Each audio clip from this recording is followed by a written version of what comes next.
हम लोग क्लास 6 का पेपर जो पिछले समय में पूछा गया है उसको सॉल्व करेंगे।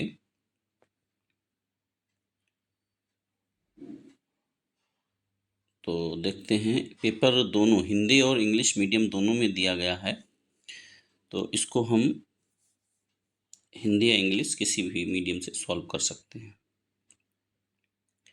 सबसे पहले इसमें जो क्वेश्चंस हैं वो मेंटल एबिलिटी यानी रीजनिंग के दिए गए हैं। तो देखते हैं पहला क्वेश्चन क्या है। There is some relationship between A and V. A और वी में एक रिलेशन है, ए और वी में। The same relationship persist between C and D. C और डी में वही रिलेशन हमको फाइंड आउट करना। Find the correct diagram for D from the alternatives.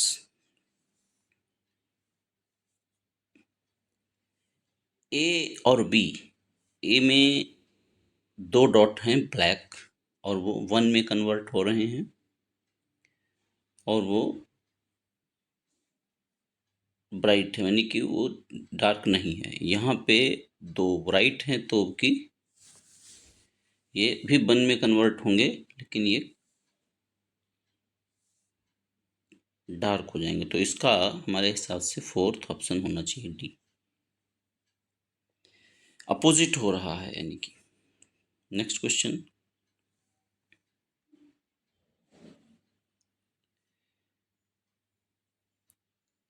इसमें देखते हैं, एक एरो है जो 135 डिग्री यानी कि ये इधर था ऐसे, तो इधर 45 और नीचे जाएगा तो और 90, यानी यहाँ से इतना एंगल ये कवर कर रहा 135 क्लॉकवाइज डायरेक्शन में। तो उसी तरीके से इसको 45 करेंगे तो इधर जाएगा, और फिर 90 करेंगे तो इधर, यानी कि ये भी 135 डिग्री जाएगा, तो ये इधर एरो की तरफ हो जाएगा इसका। तो इसका करेक्ट ऑप्शन होगा 3, यानी सी ऑप्शन इसका करेक्ट होगा। नेक्स्ट क्वेश्चन है थर्ड। यहाँ पे दो स्क्वायर्स हैं और उनके बीच में क्रॉस और एक डॉट दिया गया है।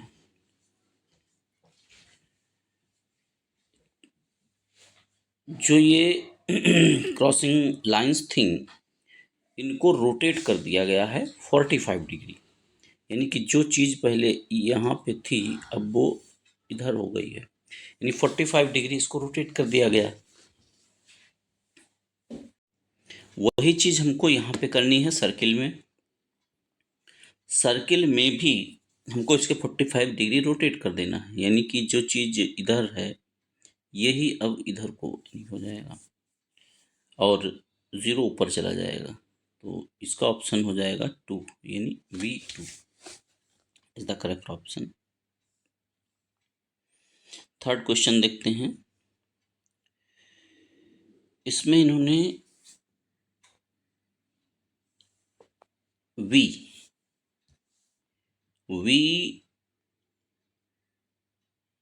कन्वर्ट हो रहा है W में, यानी कि एक V पहले से था और इसमें एक V और हम ऐड कर दें तो ये W बन जाता है। इसी तरीके से यहाँ हमको देखना है, ये इस तरीके से बना हुआ था और इसी में एक हम और ऐड कर देंगे तो ये M बन जाएगा, यानी इसका ऑप्शन होगा ए। करेक्ट ऑप्शन होगा ए, यानी कि M आएगा इसमें। क्वेश्चन नंबर 5 देखते हैं।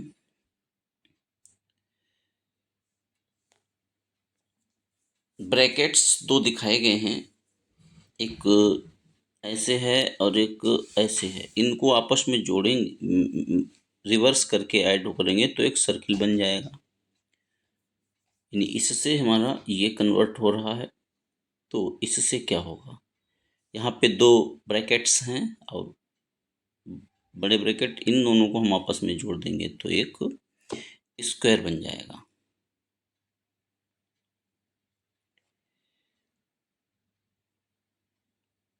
इसमें ऑप्शन इसका होना चाहिए 2, यानी V2। ये 5 क्वेश्चंस जो थे, इनमें हमको एक रिलेशन फाइंड आउट करना था जो ए बी में है और सी डी में फाइंड आउट करना था। इसके बाद जो नेक्स्ट क्वेश्चंस हैं, यानी क्वेश्चन नंबर 6 से चेंज हो रहा है इसका पैटर्न। कह रहा है choose the figure which is different, यानी ऑड वन आउट यहाँ से हमको चूज करना है। ऑड वन आउट देखिए कैसे, दो डॉट्स हैं, बीच में एक पैरेलल लाइन है, उसके अपोजिट दो डॉट्स हैं, यहाँ पे भी लाइन है, अपोजिट दो डॉट्स हैं।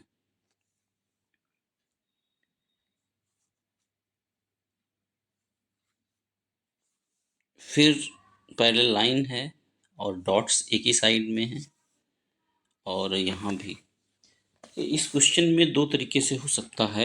एक तो डॉट्स अपोजिट साइड में है, दोनों में, तीनों में, 1 2 और 4 में। इसमें डॉट एक ही साइड में है, एक की थर्ड हो सकता लॉजिक इसमें। और दूसरा यहाँ पैरेलल लाइंस हैं और इसमें वर्टिकल लाइन है, इसमें वर्टिकल लाइन है, लेकिन वो ज़्यादा परफेक्ट नहीं है। दो हिस्सों में डिवाइड हो रहा है क्राफ्ट फिगर, और ये दोनों डॉट्स अपोजिट हैं, इसमें एक ही साइड में दोनों डॉट्स हैं, तो इसका ऑप्शन मेरे हिसाब से 3 होना चाहिए। सी का C3 इसका करेक्ट आंसर होना चाहिए।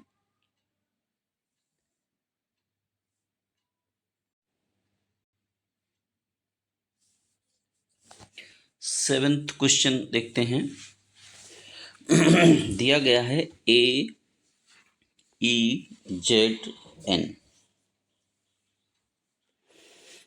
देखिए ए से ABCDE,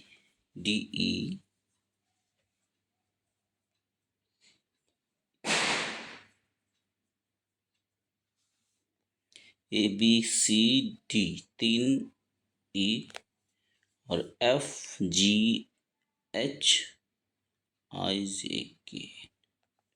तो बड़ा गैप है, यानी कि कोई क्रम नहीं बन रहा है इसमें। ई और ई के बाद आना चाहिए एन, लेकिन यहाँ पे इन्होंने जेड को बीच में रख दिया है, तो ऑड वन आउट जेड ही इसमें होना चाहिए मेरे हिसाब से। 7 इसमें थर्ड, यानी C3 वाला जो है ऑड वन आउट है।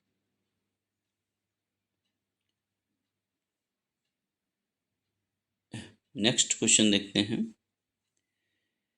8 में एरो है, एक एरो दिखाया गया है, और इसमें 3 एरो हो गए हैं, इसमें भी 3 हैं, इसमें 4 हैं, तो वो 1 और 3,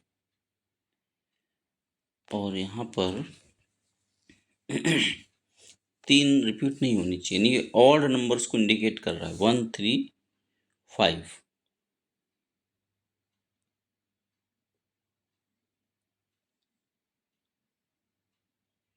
इसमें थर्ड ऑप्शन होना चाहिए, C3। नेक्स्ट क्वेश्चन है ABDD, ABCD, यहाँ पे C होना चाहिए, यानी यहाँ पे C से क्रम हमारा रहेगा सही, तो ऑड वन आउट यहाँ पे C है। ठीक है, नेक्स्ट क्वेश्चन, नेक्स्ट जो क्वेश्चन है वो अलग हैं। Find the missing term in the series, इसमें मिसिंग टर्म हमको फाइंड आउट करना है। तो मिसिंग टर्म यहाँ पे देख सकते हैं आप, बैक से देखेंगे तो A, फिर V, फिर C, UVWGHIRST। इसी तरीके से नीचे हमको देखना है, MON नहीं होता है, भी नहीं होता है, MNOPQR, हाँ तो ये सही है, यानी कि इसका ऑप्शन C सही होगा। MNO, यानी जो क्रम इनमें से में फॉलो हो रहा वही क्रम हमारा इसमें भी होना चाहिए। 11th क्वेश्चन, इसमें दो भी करेक्ट हैं, दो अपोजिट हैं, और फिर बीच वाले बी दोनों सही हो गए, और ये वाले रिवर्स हो गए।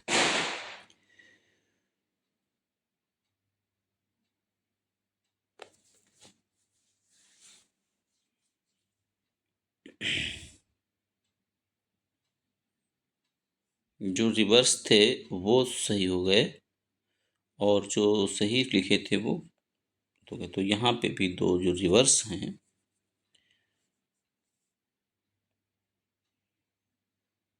तो वो सही हो जाएंगे, यानी कि इसका ऑप्शन सी ऑप्शन सही होगा।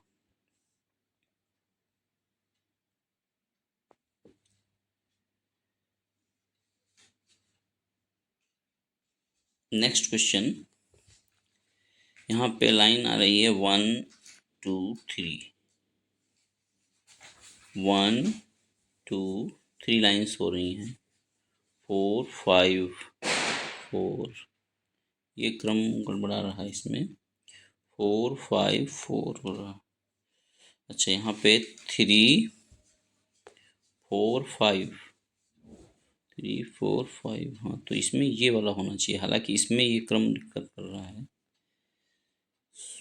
4 इसमें लाइन्स हैं, 3 हैं, तो 3 के बाद 4 और 5 होना चाहिए।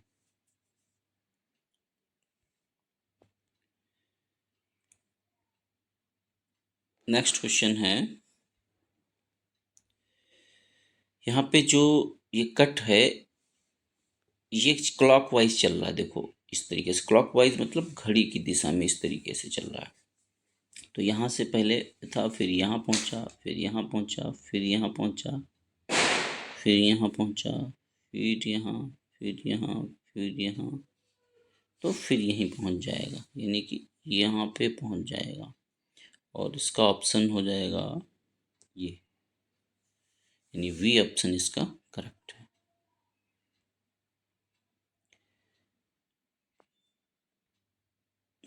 क्वेश्चन 14th, इनमें एक सीरीज है, तो सीरीज देखिए कैसे हम देखेंगे, पहले मिडिल लेटर से देख लेते हैं क्योंकि डी एफ पी एम नहीं बन रहा है। तो मिडिल लेटर में देखिए जे के एल एम, यानी जे के एल एम ये सीरीज मिल रही है। तो जे से पहले वाला क्या होगा, आई, आई सभी में आ रहा है तो ये नहीं बन पाएगा। और लास्ट लेटर में देखो जे एल, यानी जे के एल, एक लेटर का डिफरेंस है, J K L M N O P, एक लेटर का डिफरेंस है। तो एच, यानी जे एच आई जे, तो मिडिल लेटर तो हो जाएगा आई और लास्ट लेटर क्या हो जाएगा, एच, तो एच आई, तो एच आई यानी कि इसमें वी ऑप्शन सही हो जाएगा।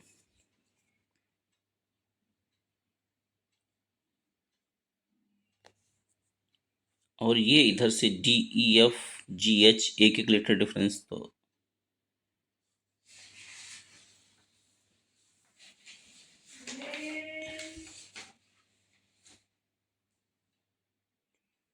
जे के एल, तो बी ऑप्शन इसका करेक्ट है।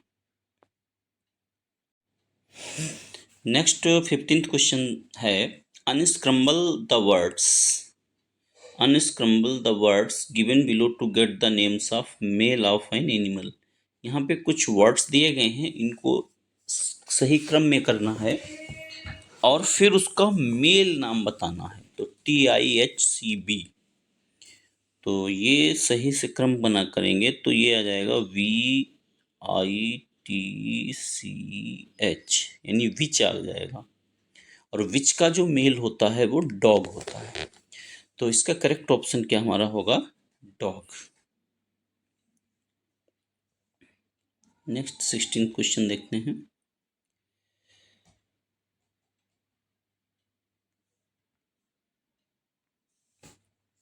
arrange the following letters to make a single word and then choose the category to which it belong।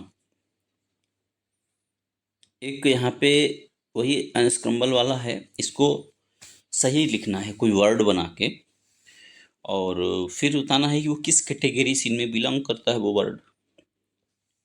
तो TIBRARP, तो इसको हम सही तरीके से लिख सकते हैं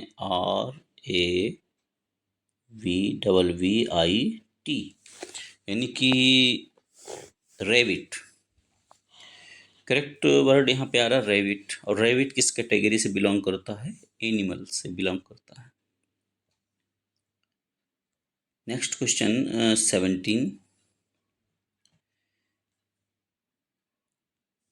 इसमें कह रहा है which abacus shows one number less than 17, one number less than 17, तो 17 माइनस वन यानी कि हमारा कितना आ जाएगा 16। 16 कौन सो करता है, ये हमारा टेंस है, ये वंस है, ये टेंस है, ये वंस है।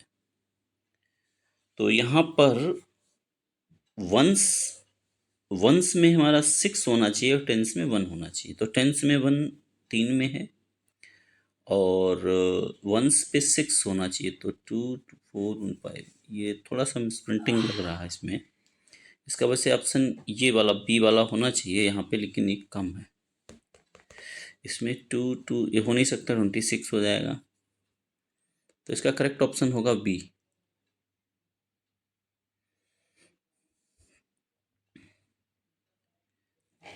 Next question 18th, which of the following can lead to a great risk of heart disease. Heart disease किसकी वजह से खतरा बढ़ जाता है? Regular exercise, no, regular exercise तो प्रॉफिटेबल है उसमें। Eating fatty acids, fresh food, wearing dirty clothes. इसका जो करेक्ट ऑप्शन होगा ईटिंग फैटी एसिड्स, यानी ऑयल या फैट्स का जब ज़्यादा इस्तेमाल करते हैं तो आपकी जो आर्टरीज हैं उनके नीचे फैट जमा हो जाती है, जिसकी वजह से हार्ट पे प्रेशर बढ़ जाता है और हेड डिजीज का रिस्क भी बढ़ जाता है। तो नेक्स्ट क्वेश्चन लिखते हैं, question number 19, vitamin B deficiency in human diet causes. B जो विटामिन होता है इसकी मेन तो आप पढ़ें बेरी बेरी रोग, बट वी 12 तक होता है, V1 to 12। तो इन 12 विटामिन से अलग अलग डिजीजेस होते हैं, तो इनमें कौन कौन सा आएगा? तो pernicious anaemia, pellagra very very, rickets protein की कमी से होगा, विटामिन ए की कमी से स्कर्बी, ने सी, विटामिन सी से स्कर्बी, ए से ये नाइट ब्लाइंडनेस। तो इसका ऑप्शन ए करेक्ट है, एनीमिया, पेलाग्रा, बेरी बेरी, ये सारे विटामिन बी की कमी से ही डिजीज होते हैं।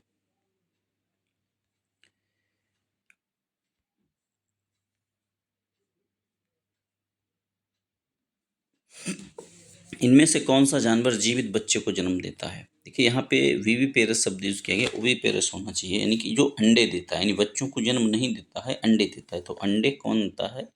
हेन, लॉइन, हेन, काउ, कोट। तो इसका सही आंसर होगा हेन। 21,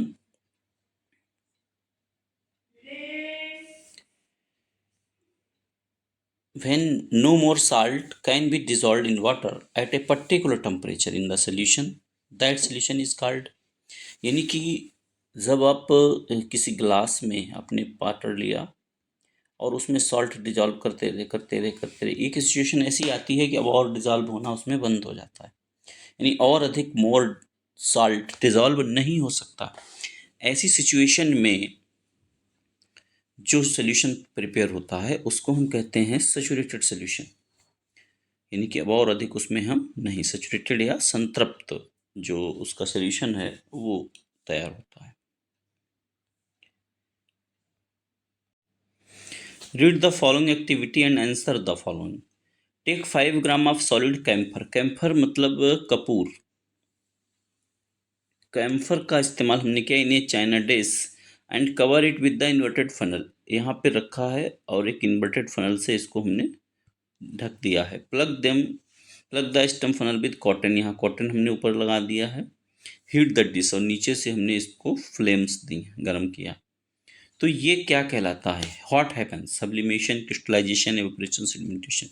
तो इस प्रोसेस को हम सब्लिमेशन कहते हैं, यानी कि जब किसी सॉलिड को हीट करते हैं it convert into directly into gaseous state from solid state, then this process is known as sublimation. The correct answer is A.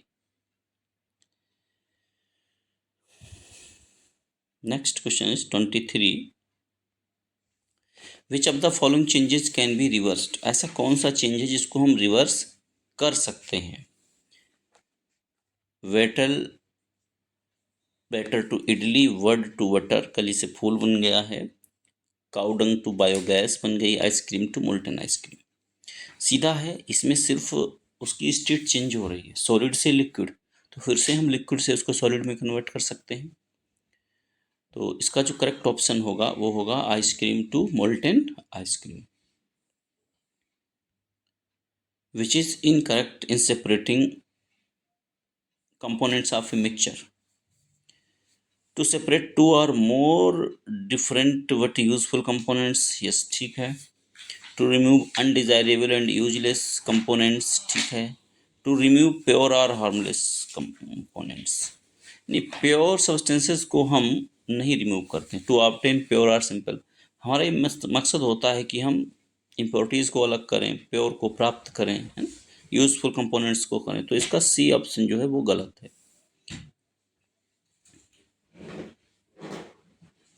Next एक वेन डायग्राम क्वेश्चन है ये। तो मेल्टिंग ऑफ, यहाँ पे 3 सर्कल्स दिखाए गए हैं। इन तीनों सर्कल्स में अंदर एक डॉट दिया गया है। उस डॉट को बताना है कि वो डॉट क्या रिप्रेजेंट करता है। Melting of ice, boiling of water, rusting, condensation. और वो डॉट परमानेंट चेंज भी है, इरिवर्सिबल भी है और केमिकल चेंज भी है। ये चैन भी लिख गया बट इसका मतलब केमिकल ही है, क्योंकि नीचे आप रासायनिक लिखा देख सकते हैं। तो इसका मतलब है रस्टिंग। इसका जो करेक्ट ऑप्शन होगा वो होगा रस्टिंग, सी, क्योंकि रस्टिंग परमानेंट भी है, रिवर्सिबल भी है और एक केमिकल रिएक्शन भी है, यानी केमिकल चेंज भी है। यहाँ पे देखिए केमिकल चेंज इसका जिक्र इन्होंने किया है। तो कई बार ऐसा क्वेश्चन आ जाता है कि इंग्लिश में वो चीज़ क्लियर नहीं हो रही है, तो आप हिंदी वर्जन से उसको समझ सकते हैं कि उसका मीनिंग क्या है। लैंग्वेज इसीलिए चेंज करके यहाँ पर दी जाती है। Which of the following is involuntary movement, इनमें से इनवॉलेंट्री मूवमेंट क्या है। Muscular movement in the food pipe, beating of heart, movement of legs, A B. देखिए muscular movement in food pipe वो भी इनवॉलेंट्री है, हार्ट का वो भी इनवॉलेंट्री है, लेग्स का ये वाला नहीं है। तो इसमें ए बी दोनों सही है, इसका ऑप्शन डी करेक्ट होगा। If 27 question, if someone touches the plant touch me not, यदि कोई टच मी नॉट प्लांट को टच करता है and it bends then we call it, वो बेंड हो जाता है टच करने से, तो इसको हम क्या कहेंगे। Rhythmic movement of the abdomen, mechanism of plant respiration, reaction to stimuli, इसको कहेंगे रिएक्शन टू स्टिमुलाई। यानी कि जैसे बाहर से धूल हमारे अंदर जाती है सांस नली में तो हमको छींक आ जाती है, या बाहर से कीड़ा आ रहा तो हमारी आंख बंद हो जाती है, तो वो क्या है, रिएक्शन टू स्टिमुलाई। तो बाहर कोई रिएक्शन हो रही है उसके प्रति वो रिस्पॉन्स अपना शो करता है, तो उसी को कहते हैं reaction to stimuli. Question number 28, animals show locomotion but plants do not. Locomotion मतलब एक जगह से दूसरी जगह पे जाना, तो वो एनिमल्स शो करते हैं, प्लांट नहीं। Plants are autotrophs, plants are heterotrophs, plants have organs of defence, none of this. ये मुझे लगता है इसमें नन ऑफ दिस होना चाहिए। ऑटोट्रॉप्स हैं, इसका भी कोई मीनिंग नहीं है, हेटरोट्रॉप से भी है नहीं वो। डिफेंस, ऑर्गन्स ऑफ डिफेंस, इसका नन ऑफ दीज। एक्चुअली में उनको जब वो एक जगह पे लिंक होंगे तभी वाटर और मिनरल्स उनको मिल पाएगा। मूव करते रहेंगे तो उनको जो पकड़ है स्टेबल नहीं रह पाएंगे सही से।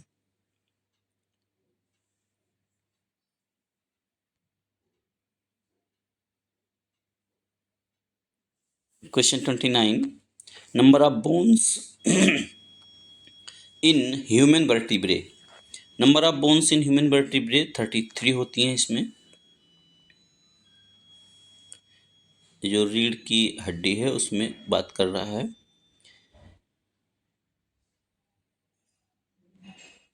Spinning of A top is an example of, जो टॉप है वो किसका एग्जाम्पल है। रोटेटरी, वाइब्रेटरी, ट्रांसलेटरी या ऑसिलेटरी।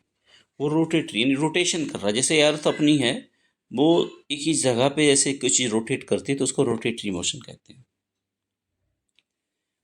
स्टडी द सेटअप, यहाँ एक सेटअप दिया गया है, इसको समझ के हमें आंसर करना है।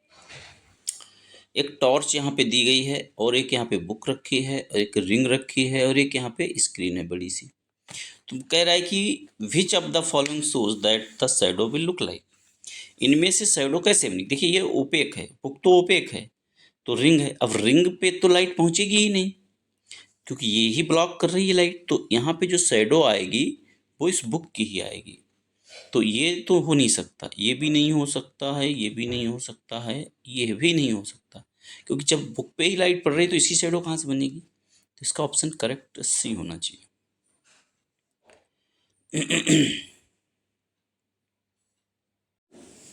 An electric tester is used by the electrician to determine, electric tester जो होता है वो पता करते हैं कि कहीं पे इलेक्ट्रिक करंट हो रही फ्लो या नहीं हो रही है। तो प्रेजेंस ऑफ इलेक्ट्रिक करंट को पता करता है, अमाउंट ऑफ इलेक्ट्रिक करंट नहीं, ये तो इमीटर हो जाएगा, टेम्परेचर भी नहीं, rate of flow of current नहीं। तो इसका करेक्ट ऑप्शन क्या होगा, प्रेजेंस ऑफ इलेक्ट्रिक करंट, कि वहाँ पे इलेक्ट्रिक करंट है या नहीं है, इसको वो पता करता है। क्वेश्चन नंबर 33, इसमें एक पिक्चर बेस्ड ये क्वेश्चन है। What will happen when 3 bar magnets, 3 bar magnets यहाँ पे एक्स वाई जेड दिए गए हैं, ये लटके हुए हैं, इस मैनर से लटके हैं कि एन एस, यानी कि यहाँ पे देखो ये इसका एन है और इसका एस है, यानी एन एस अपोजिट पोल्स हैं, अट्रैक्ट करेंगे। यहाँ पे आप देख सकते हैं ये एस एस हैं, यानी कि ये रिपेल करेंगे, इधर क्या होगा रिपल्सन होगा और इधर क्या होगा अट्रैक्शन होगा। तो देखें आंसर क्या है, नथिंग विल हैपन, नहीं ऐसा नहीं होगा। Magnet will turn around round, नहीं ऐसा भी कोई ज़रूरी नहीं, ऐसा नहीं। Magnet Y will move towards magnet Z, ये जेड की तरफ इधर जाएगा, जा नहीं सकता क्योंकि ये रिपेल करेंगे। Magnet x will towards the x, yes हाँ एक्स की तरफ जरूर ये जाएगा क्योंकि इन दोनों में अट्रैक्शन है। तो इसका ऑप्शन जो होगा वो डी वाला करेक्ट होगा, इसका option option D is the correct option है। A cactus plant the leafy like structure, उसको देखा है ना कि लीफ जैसा, कि ऐसे करके ऐसे होता है, इसमें स्पाइन्स ऐसे ऐसे ऐसे निकले रहते हैं। तो कह रहा वो होता क्या एक्चुअली में, लीफ है या रूट है, फ्लावर है या स्टेम। तो लीव्स जो होती है वो स्पाइन्स में कन्वर्ट हो जाती हैं और जो स्टेम होता है वही रेस्पिरेशन वहाँ पे फोटोसिंथेसिस करता है। तो इसका करेक्ट ऑप्शन है स्टेम, यानी कि जो कैक्टस प्लांट है उसका स्टेम ही होता है, उसमें लीफ स्पाइन्स में कन्वर्ट हो जाती हैं कि वहाँ पे जो पानी है, पानी कम होने की वजह से, ताकि ट्रांसपिरेशन कम हो, इसलिए वो स्पाइन्स में कन्वर्ट हो जाती हैं।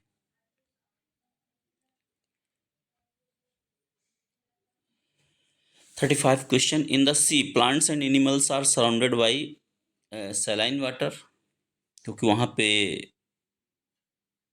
नमक उसमें घुला रहता है साल्ट, इसलिए वो सैलाइन वाटर से घिरे रहते हैं। डायरेक्ट क्वेश्चन है। Identify the gas odorless colorless heavier than air supports combustion, तो सपोर्ट्स कंबशन, कंबशन को सपोर्ट कौन करता है, ऑक्सीजन सपोर्ट करती है। तो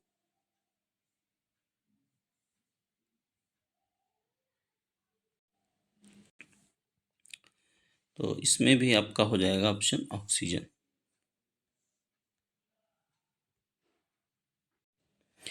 clothes dry faster when there is dash water vapour in the air, water vapour जैसे मानसून सीजन में बढ़ जाती है तो कपड़े देर से सूखते हैं, तो लेस होना चाहिए, there is less water vapour in the air. तो लेस वाटर वेपर होने से कपड़े जल्दी सूख जाएंगे।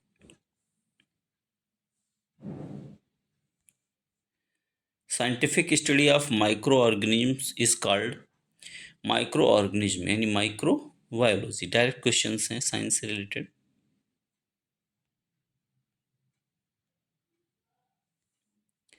Is the structural unit of living organism, structural unit यानी जिससे पूरे ऑर्गेनिज्म बनता है, तो वो हमारी कहलाती है सेल। सेल से ही सारे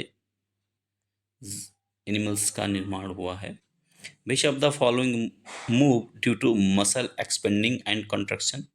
एक्सपेंडिंग एंड कंट्रक्शन से जो चलता है वॉर्म, जैसे देखा होगा आपने अर्थवॉर्म होता है ना, अर्थवॉर्म, तो वो construction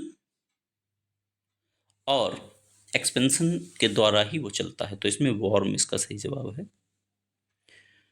due is formed on leaves due to, dew मतलब ओस, आप देखते हैं वो कैसे फॉर्म होती है, तो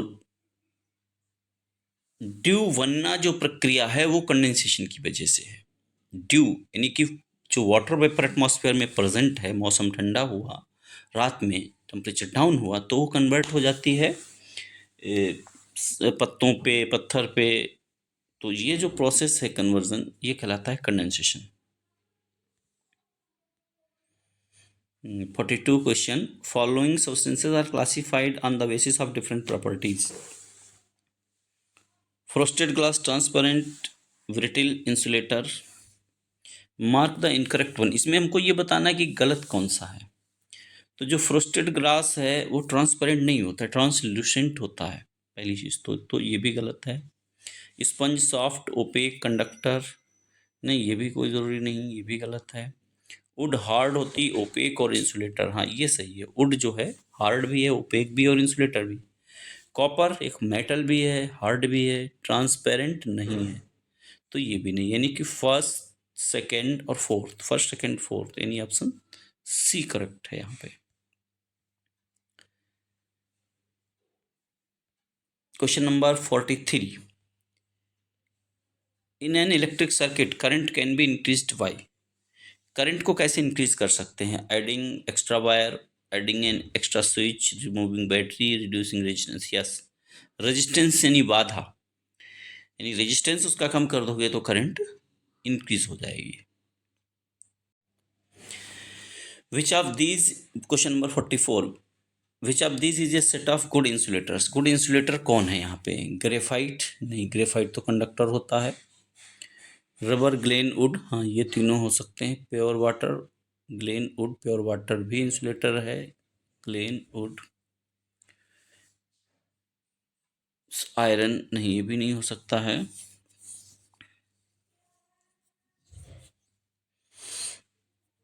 इसमें हिसाब से बी होना चाहिए, लेकिन ये ऑप्शन भी सी में भी इन्होंने ग्लेन यहाँ शब्द जो यूज़ किया गया है ये फाइबर के लिए यूज़ किया जाता है, कपड़े वगैरह के लिए, Glenn fibre.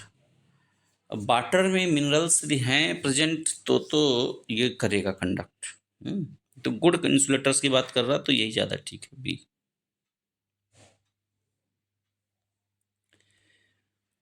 Mated ovary, question number 45, mated ovary यानी कि जो प्रौढ़ अंडा से है वो क्या बनाता है?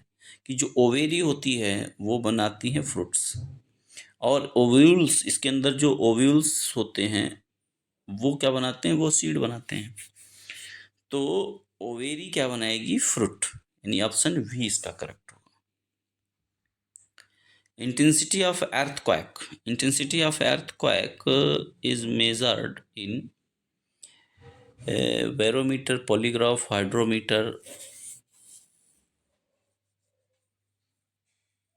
बैरो प्रेशर को नापता है, atmospheric pressure, polygraph lie detector होता है, हाइड्रोमीटर डेंसिटी वगैरह उसकी नापता है, तो इसका करेक्ट ऑप्शन है सिस्मोग्राफ, जो कि अर्थक्वेक की इंटेंसिटी को नापता है।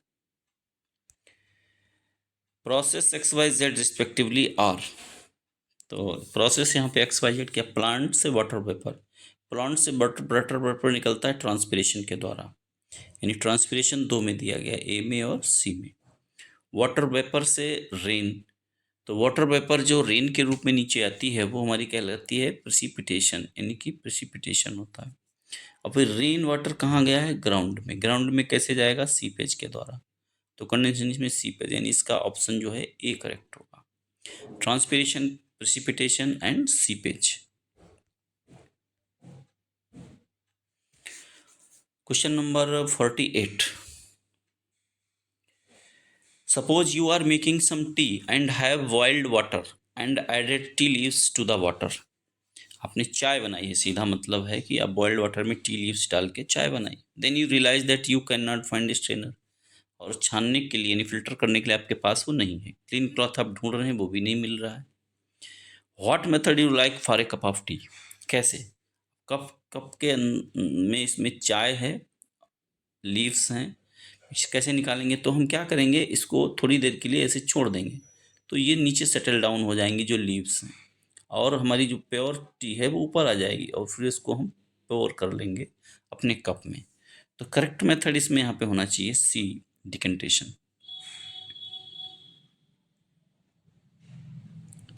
Question number 49, which of the following statement is not true, इनमें से कौन सा स्टेटमेंट सही नहीं है? Process of making yarn fibre is called spinning, ठीक है, यार्न बनाना जो है फाइबर से स्पिनिंग कहलाता है, ये तो सही है। Coir is obtained from the outer coating of the fruit coconut, coir मतलब जो रस्सी, नारियल की रस्सी जो होती है वो भी इसी से बनती है, आउटर कवरिंग से, तो सही है। जूट इज बायोडिग्रेडेबल प्रोडक्ट, हाँ ये भी है, क्योंकि जितने भी ऑर्गेनिक मटेरियल्स हैं वो बायोडिग्रेडेबल ही होते हैं। Wood can not retain air between its fibres and then it can not retain body heat, नहीं यही गलत है। एयर तो हर जगह मौजूद है, सभी में, जितने भी एनिमल्स हैं, ऑर्गेनिजम्स हैं, प्लांट्स हैं, तो ये गलत है। हाँ, लास्ट क्वेश्चन है, micro organism act upon the dead plants to produce, micro organism act जब करते हैं डेड ऑर्गेनिजम्स, तो वो क्या बनाते हैं? सैंड, मशरूम, ह्यूमस, ह्यूमस वो फर्टाइल करते हैं लैंड को, ह्यूमस क्रिएट करते हैं। इस तरीके से ये 6th क्लास का पेपर जो पिछले सन में पूछा गया है वो आपके लिए मैंने सॉल्व किया है, और ऐसे ही वीडियोस हमारे आते रहेंगे आपकी प्रिपरेशन के लिए। आप सभी हिंदुस्तान ओलंपियाड की प्रिपरेशन करते रहें। यदि आप यहाँ तक आए, आपको वीडियो अच्छा लगा है, तो आप मेरे चैनल को सब्सक्राइब और लाइक करें, जो हमको सपोर्ट करेगा,